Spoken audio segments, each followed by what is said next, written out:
Excuse guys.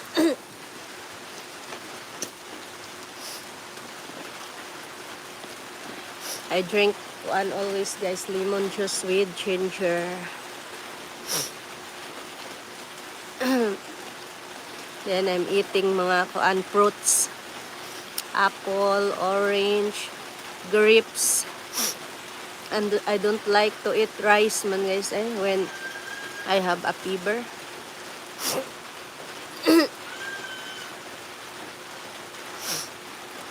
I just always drink hot milk, then I put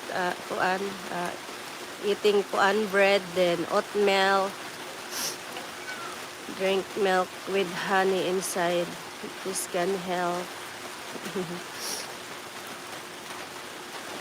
I drink also syrup medicine. Ready to drink na siya with honey, ginger, mint.